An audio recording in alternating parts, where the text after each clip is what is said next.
Placebo Effect. During World War II, Allied medic Henry Beecher faced a crisis on the battlefield. The morphine supply was running out, but the soldiers were still suffering from intense pain. At that moment, a nurse injected them with saline, a solution with no actual medicinal effect. But then, a miracle happened. Many of the soldiers experienced pain relief, and were even able to continue fighting. This phenomenon is known as the placebo effect, which occurs when our bodies show signs of improvement simply because we believe a treatment works, even if it has no real medical effect. For example, many people take vitamin C to prevent colds, but studies have shown that its actual effectiveness may be limited. However, because people believe it works, their cold symptoms often improve. Have you ever noticed that as soon as your doctor says, "This medicine works," you start feeling better faster? It's not just the medicine, it's the power of psychology.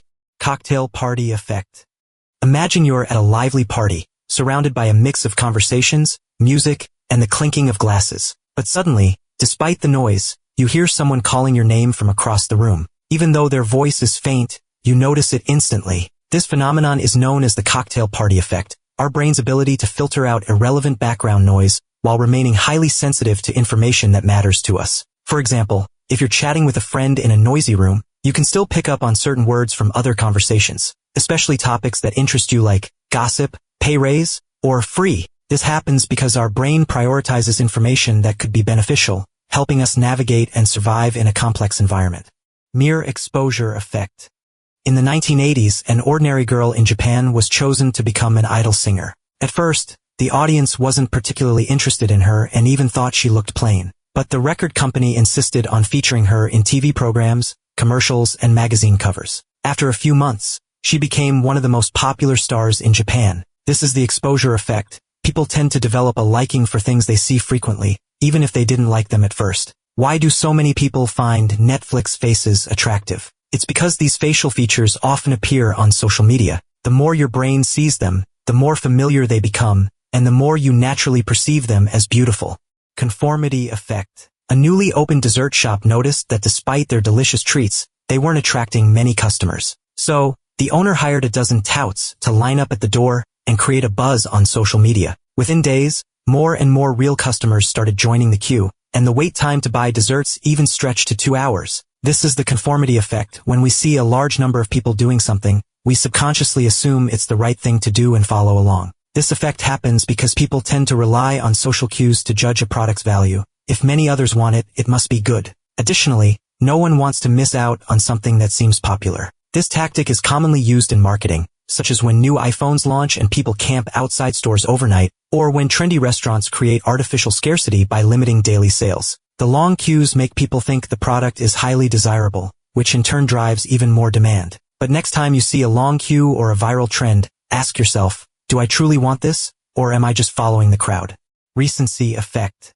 In job interviews, candidates who go first or last are more likely to be remembered and accepted, while those in the middle often fade into the background. This happens because of two psychological effects. Primacy effect, we tend to remember the first pieces of information better. Recency effect, we are more likely to recall the most recent details. Think about watching a movie. You might forget many details from the middle, but you clearly remember how it started and how it ended. The same principle applies to interviews, speeches, and even product advertisements. Survivorship bias. During World War II, the U.S. military noticed that many returning fighter planes were riddled with bullet holes, mostly on the fuselage but rarely on the nose or cockpit. Some suggested reinforcing the areas with the most damage, but mathematician Abraham Wald argued the opposite. Planes hit in the cockpit never made it back. The real danger lay in the areas without bullet holes. Those were the parts that needed extra armor. This is the survivorship bias. We tend to focus on the success stories we can see and ignore the failures that never made it into the picture. It's the same reason why we admire self-made billionaires but forget that 90% of startups ultimately fail. We only hear from the survivors, not the ones who didn't make it. Hawthorne Effect. In the 1920s, managers at the Hawthorne factory in the U.S. wanted to improve worker productivity. So, they conducted an experiment. Would brighter lighting make workers more efficient? Surprisingly, productivity did increase. But when they dimmed the lights again, efficiency still went up. Researchers soon discovered the real reason. It wasn't the lighting, it was the fact that workers knew they were being observed. Their behavior changed simply because they felt someone was watching. This is the Hawthorne effect, when people modify their behavior just because they know they're being watched. Ever noticed how students sit up straighter and pay more attention when the teacher is watching? Or how employees work harder when the boss walks by. Festinger's law. American social psychologist Leon Festinger once proposed a famous principle. 10% of life is what happens to you, while 90% is how you react to it. Let's take Justin's morning as an example. That day, he woke up as usual, brushed his teeth, and left his brand-name watch by the sink. Concerned it might get wet, his wife moved it to the dining table. Later, their son, reaching for bread, accidentally knocked it off. The watch fell and shattered. Justin loved that watch. Furious, he scolded his son and then blamed his wife. She tried to explain, but Justin snapped, "My watch is waterproof." The argument escalated. A chain reaction followed. His wife, upset, rushed out, accidentally knocked over a fruit stand, and got into a dispute with the vendor. Justin stormed off to work, only to realize he forgot his briefcase. He had to go back, but his keys were inside, forcing him to call his wife. He arrived at work 15 minutes late, got scolded by his boss, and later fought with a colleague. His wife lost her monthly bonus for leaving early. His son, distracted, performed poorly in his championship baseball game, causing his team to be eliminated. But what if Justin had reacted differently? If he had simply laughed it off, reassured his son, and thanked his wife for her thoughtfulness, none of these consequences would have happened. The morning's incident was just 10%, but his reaction determined the other 90%. Dunning-Kruger Effect.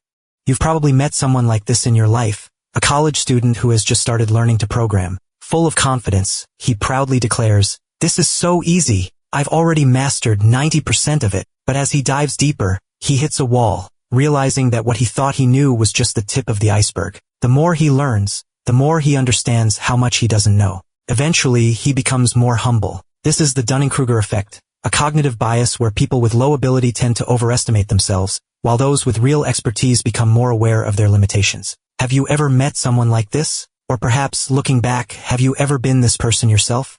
Broken window theory. In the 1980s, New York's subway system was in chaos. Stations were covered in graffiti, garbage was strewn everywhere, and crime was rampant. Many people believed that solving such deep-rooted problems would require massive efforts, but the government decided to start with one small yet powerful change, cleaning up all the graffiti and keeping the subways spotless. At first, it seemed trivial, but then something surprising happened. Crime rates actually dropped. This is the broken window effect, a psychological phenomenon where a disorderly environment encourages bad behavior, while an orderly one subconsciously promotes discipline and respect for rules. But here's the key, the broken window effect isn't irreversible. When Wilson and Kelling introduced this theory, they emphasized two crucial factors. One, the appearance of broken windows, signs of disorder like graffiti, vandalism, or litter. Two, failure to repair them in time. If neglect continues, people assume that bad behavior is tolerated, leading to more serious problems. In other words, the effect is only triggered when disorder is ignored for too long. Fixing the first broken window quickly can stop the cycle before it even begins.